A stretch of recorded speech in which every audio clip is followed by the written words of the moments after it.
Thank you. Bonjour. It's not a keynote. It's just a few remarks that I'm going to make.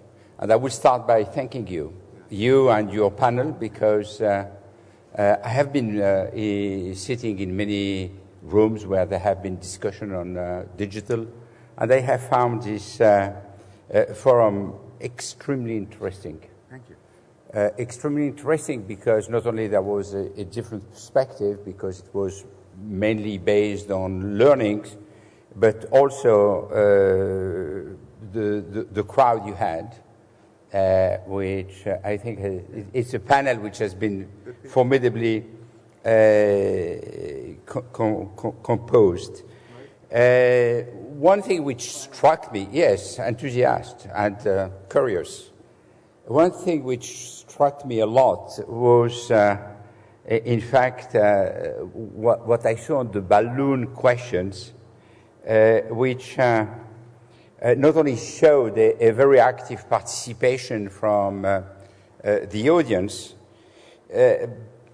but we generally learn more from the question that we learn from the answers.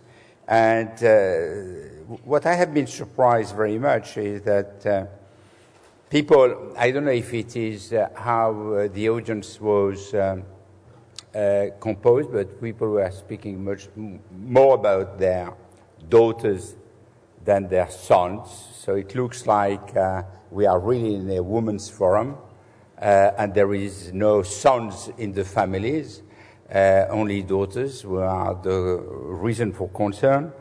But the most important thing was fear and control. And this brings me to something which happened this morning.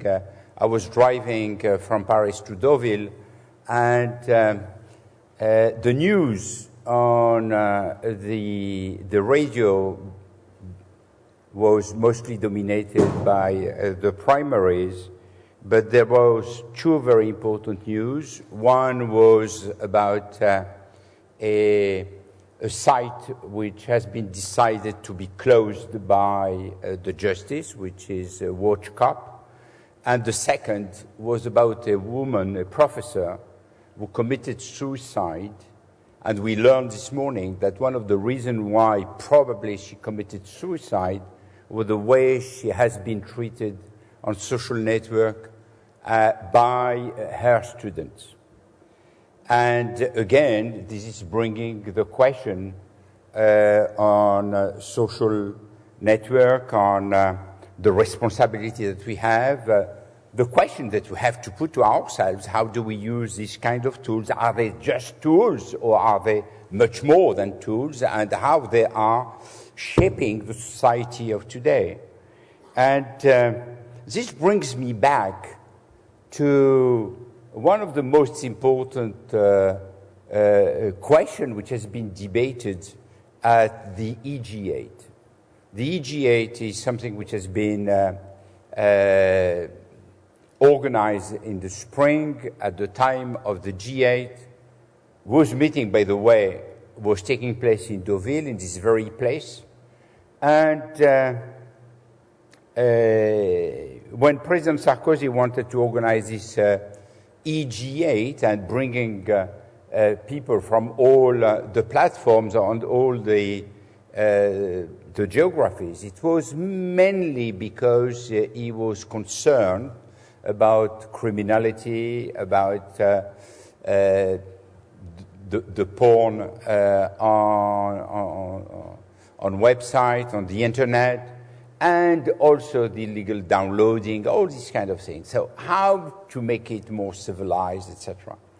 And we had a lot of discussions, and I think that a lot of head of states have been disappointed to see that we were not coming with a solution, and we are coming with an idea that, in fact, there is something which is quite specific on internet, which is freedom.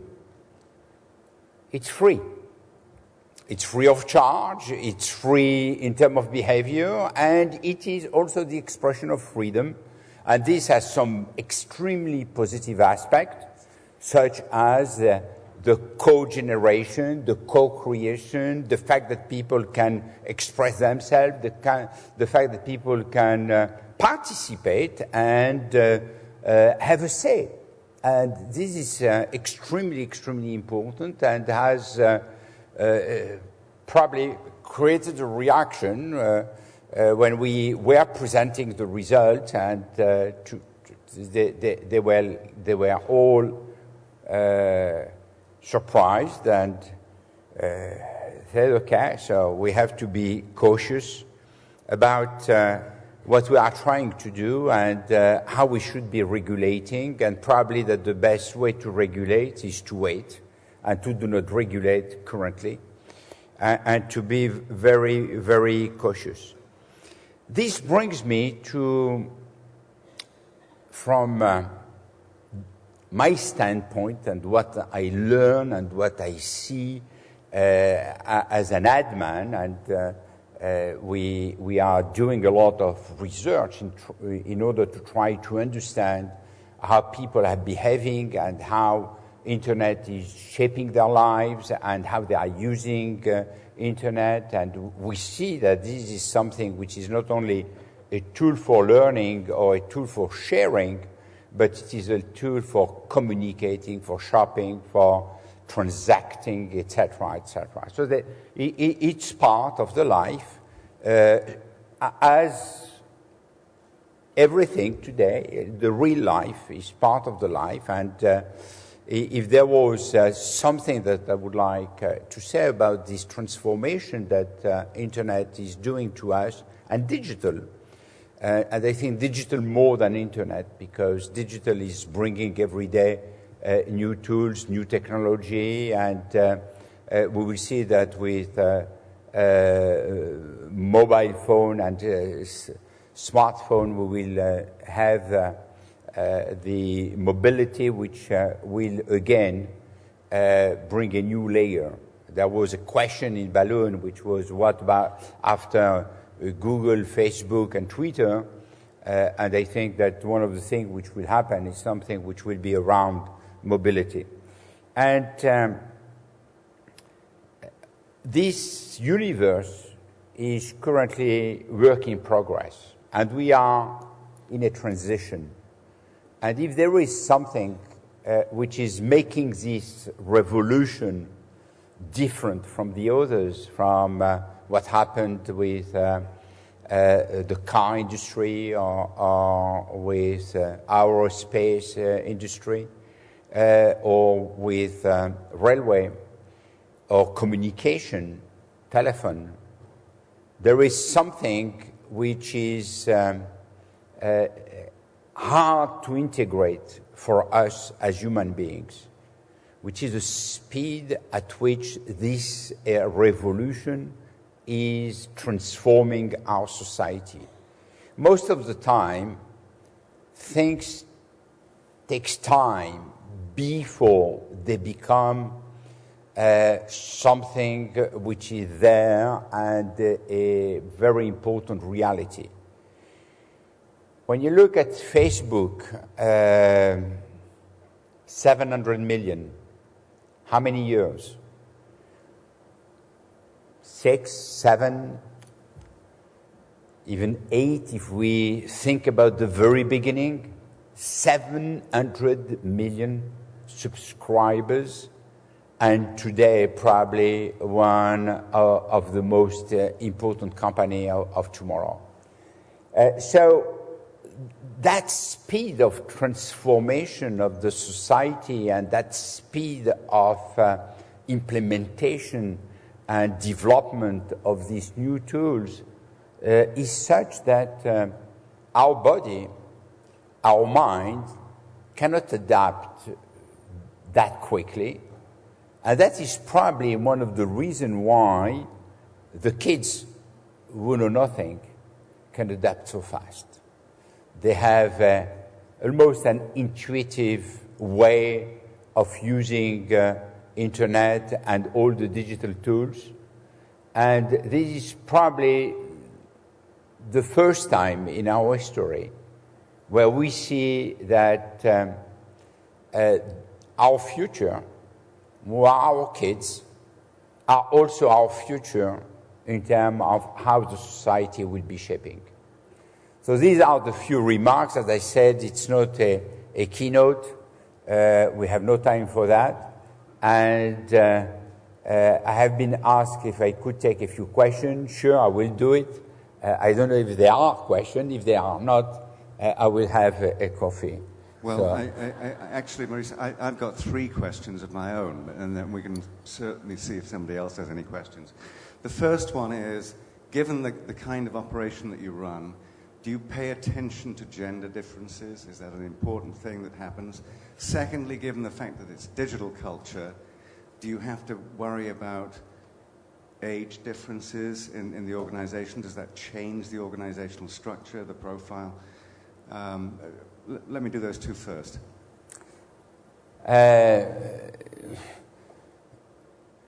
We pay attention to everything, obviously, and our business has been mostly a business where the young people have created the new waves. If we look at the Publicis organization, we have an average of age which is at 31. A few years ago, it was at 34. So that gives you a part of the answer. Regarding the way we advertising people work, we obviously pay a lot of attention to the people who are deciding on product to be bought.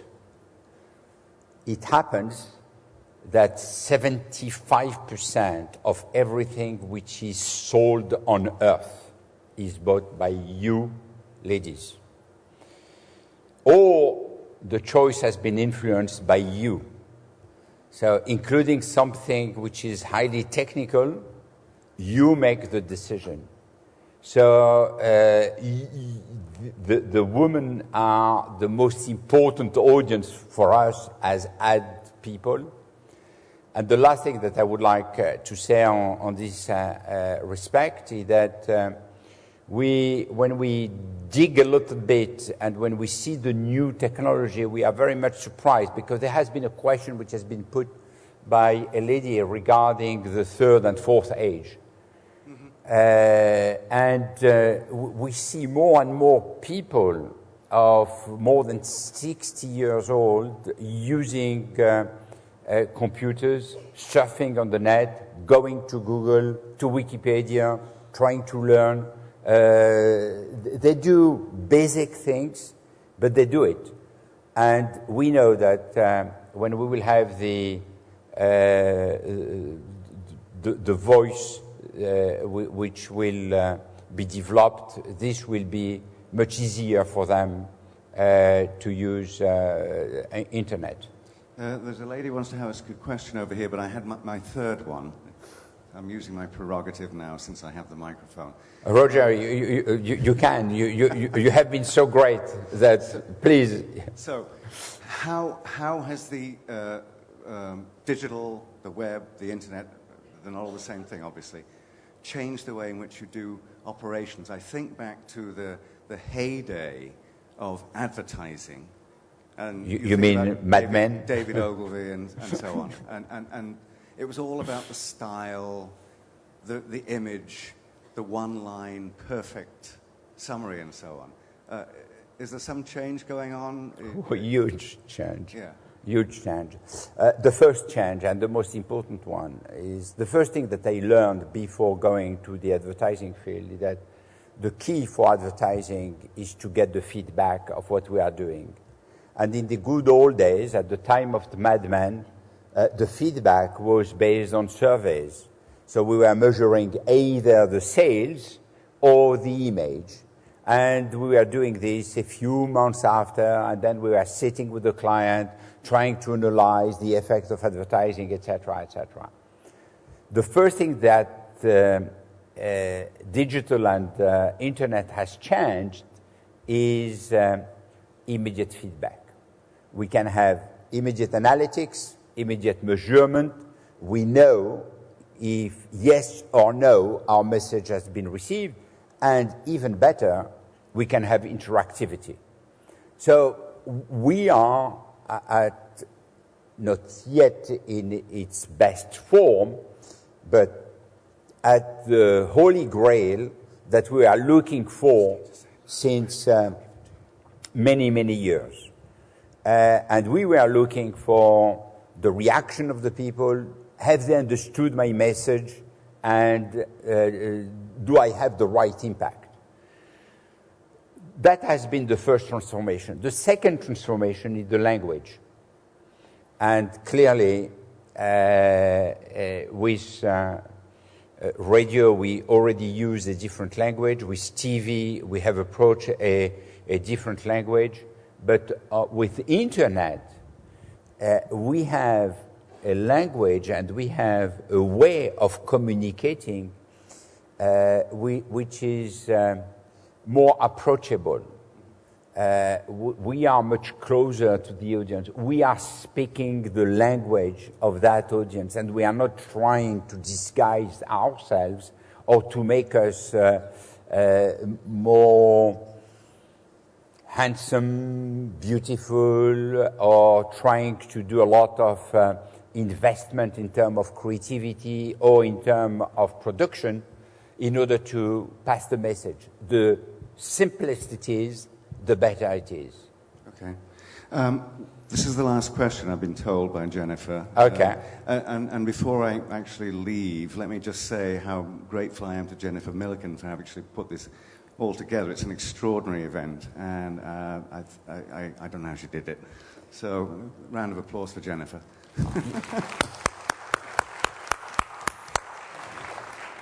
I'd like to congratulate you and Publicis for being championing women on boards. You have doubled the number of women on boards in the last few years. Can you share with us, practically, how women have made a difference on the board of Publicis? And thank you. I have been asked several times, and they are and they are not different. They are not different in a lot of practical reaction when it comes to looking at the numbers and looking at some strategic options. They have exactly the same reaction, and they are almost made like men, with a brain and with some senses. So I don't believe that this makes any difference when it comes to the numbers and a few thoughts. But when it comes to soft values and when it comes to discussions where we speak about